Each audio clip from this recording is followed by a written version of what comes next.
Bienvenue sur LFM, nous recevons ce matin Arturo Brachetti. Bonjour. Buongiorno.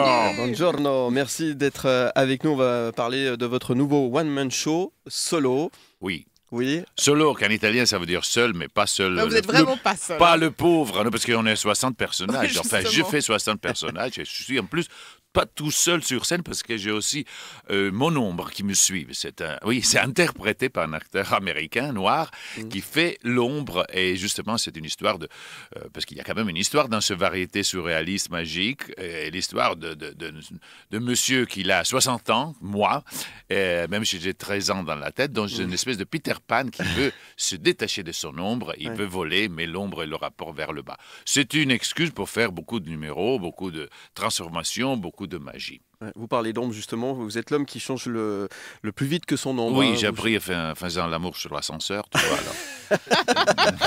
C'est une pratique italienne, ça? Moi, international, on peut exporter.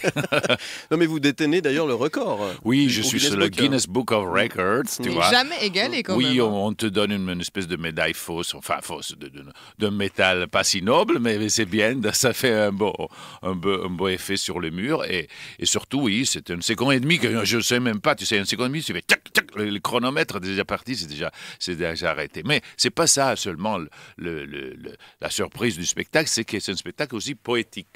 Alors les gens, des fois, ils me disent « Oh, merci de me voir ramener 2 heures de mon enfance », des choses comme ça, que c'est beaucoup plus fort que dire « Comment fait-il à se changer de costume ?» Ouais, mais ça, c'est quand même une question qu'on se pose. Ah oui. Est-ce qu'avec autant d'expérience maintenant de votre art, est-ce qu'il y a encore des difficultés pour vous?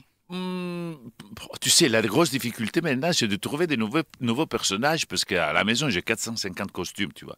Alors, j'ai fait des spectacles, je faisais tous les personnages du cinéma et après, tous les personnages de je sais pas quoi et la parodie de ça. Alors, maintenant, on dit, on va faire un enfant. Bon, lequel enfant D'abord, sur les genoux, est-ce qu'il... Tu vois, les femmes, je fais tellement de femmes, tu vois. Même dans ce spectacle, j'ai fait un numéro sur le conte des fées, donc bien sûr, je deviens Blanche-Neige, Cendrillon, Aladdin, et bien sûr, attends, parce que c'est difficile de me rappeler de tout. Ouais. Ah oui, les femmes, Parce qu'il y a au moins un nom de personnage. Oui, mais je fais, par exemple, je fais Madonna, et je fais aussi Beyoncé, Freddie Mercury, Pavarotti, Elvis Presley, enfin... la difficulté, c'est de trouver de nouveaux thèmes. Et des fois aussi, je fais des expériments sur les costumes. Tu sais, mais les trucs pour changer de costume, c'est vraiment pas, comment dire, difficile. Il y a des costumes truqués que j'invente et avec la grande inspiration des couturières. Et puis, il y a la grande, synchronie que j'ai avec mes assistants dans les coulisses. Parce que tu sais que dès que je sors d'une porte, tout de suite, je m'enfile dans une autre costume. C'est vraiment et je me sors. millimétré, un Ah millimétré. oui, c'est comme ça. Puis, je reviens sur scène, des fois, je ne suis pas complètement réhabillé. Je ferme la braguette. Mais on ne voit Mais rien. les gens les regardent mes yeux quand je sors, naturellement. Est-ce qu'il y a une place un petit peu pour l'improvisation dans votre spectacle où c'est justement tout Très millimétré, peu, très peu. très Hein. peu. Ouais. Il y a seulement des petits moments dans lesquels je parle au public, dans lesquels je peux dire bonjour Paris ou bonjour Naples, tu vois, parce que je suis là et je dois faire très attention à ne pas me tromper parce qu'un jour j'étais à Rennes et je dis bonjour Reims. Je dis, non, Rennes. Alors parce que tu sais quand on va en tournée, on change de ville tous les jours. C'est pas le cas ici en Suisse parce qu'on reste à Lausanne quand même presque une semaine entre le 2 et le 6 mai. C'est difficile, on se réveille des fois, on n'est même pas dans la ville dans laquelle on a fait le spectacle. Alors tu vois, à part ça, il n'y a vraiment pas d'improvisation parce que c'est comme une énorme horloge, tu vois. Justement, on est en Suisse. Hein. Chacun, moi je suis le cadran, tout le monde regarde le cadran, dit, ah le beau cadran. Par contre, il y a plein de rondelles derrière, c'est les assistants, les gens qui font partir les vidéos, le vidéomapping, les lasers, tout ça, c'est synchronisé quand même sur la musique, on ne peut pas changer. Et combien de temps, justement, pour qu'un spectacle roule comme ça à la perfection? Alors, il faut pas compter qu'une année pour le concevoir à peu près. Et après, on passe 2-3 mois à le construire. Alors, je me promène avec ma voiture pour tout, moi je contrôle tout, tu sais, les costumes, les accessoires, les décors, les musiques, les contenus vidéo. Alors c'est quand même fatigant, mais c'est bien, c'est de la création. Hein.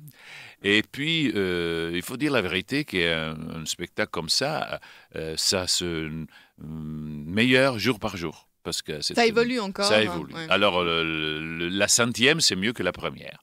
Souvent, c'est le contraire chez les acteurs. Tu sais, la première, il y a le metteur en scène avec, tu vois, le pistolet dans les coulisses. Alors, tout le monde se tient bien. Puis, à la 100e, tu sais, les acteurs, ça là, ils se largent, ils se font des blagues. Non.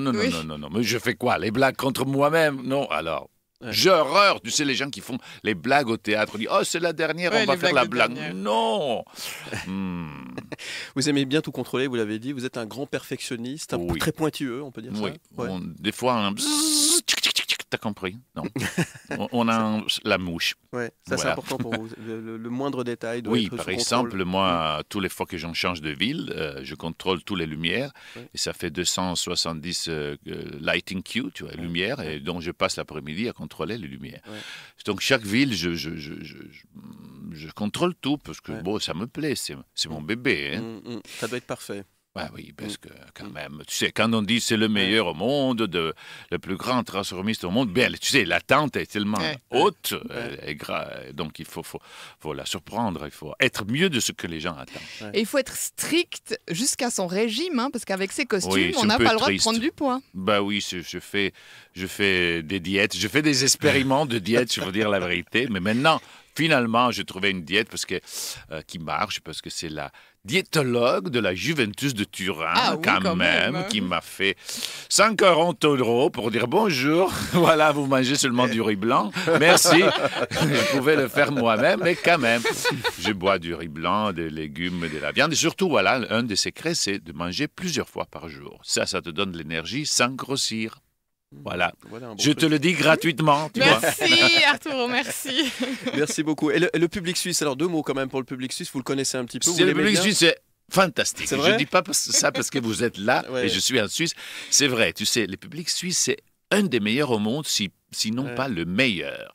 Et c'est curieux, tu sais, tous les publics les gens, les cultures les plus sérieuses dans la journée, les Allemands, les Hollandais, les Suisses surtout, les soirs se déchaînent. Ils vont au théâtre pour s'amuser. Et le public le plus difficile, c'est à Naples, en Sicile et à Madrid. C'est-à-dire des gens qui, dans la rue ou dans la vie quotidienne, sont théâtraux, tu vois. Il y a beaucoup de bordel, bien sûr, dans ces villes. À Naples, il y a neigé il n'y a pas longtemps et c'était fantastique. Tout de suite, il y avait chez les verduriers quelqu'un qui a mis un panneau, achetez les carottes pour faire le bonhomme de neige, tu vois. Les gens, ils sont comme ça. Alors, c'est tellement le théâtre dans la vie que c'est très difficile de les épater au théâtre. Alors que les gens qui sont très sérieux, même Turin, moi je viens de Turin, j'ai un public fantastique aussi. Alors, bienvenue les Suisses, je suis très content d'être ici. Merci beaucoup Arturo Brachetti. Du 2 au 6 mai prochain au Théâtre de Beaulieu à Lausanne. Il faut le voir de son vivant. Ah bah oui, solo, on sera là. Merci beaucoup Arturo. Merci. À vous. Et à très bientôt. Merci beaucoup.